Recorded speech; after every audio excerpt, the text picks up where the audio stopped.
Atari was the undisputed titan of video games.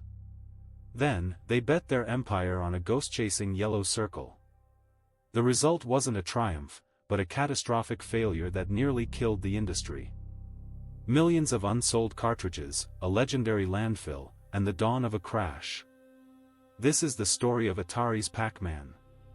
In 1982, Atari, then a subsidiary of Warner Communications, paid a staggering $7 million for the exclusive home console rights to Namco's arcade smash, Pac-Man. This was a move designed to capitalize on the game's immense popularity, which had already captivated millions in arcades worldwide. The Atari 2600 was the dominant home console, and Pac-Man was expected to be its killer app. However, a tight deadline and a desire to rush the product to market led to significant compromises.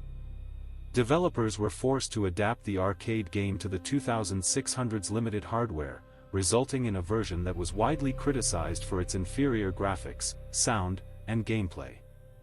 The iconic maze was simplified, the ghosts lacked their distinct personalities, and a bizarre, hallucination effect replaced the familiar dots. Atari, confident in the Pac-Man brand, ordered an unprecedented 12 million cartridges to be manufactured, a figure that vastly exceeded the installed base of Atari 2600 consoles. This overestimation, coupled with the game's poor reception, created a perfect storm.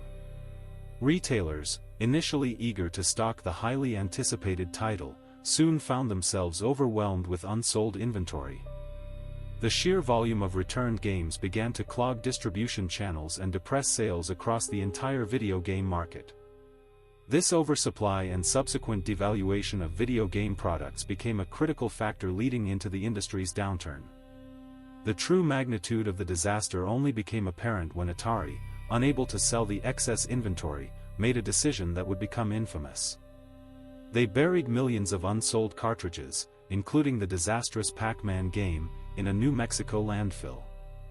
This act, once a closely guarded secret, became a potent symbol of the industry's hubris and the spectacular implosion of a once invincible giant. The game that was meant to secure Atari's future had instead become its epitaph. Could a single, flawed product truly bring down an industry titan? And what other forgotten failures lie buried, waiting to be unearthed?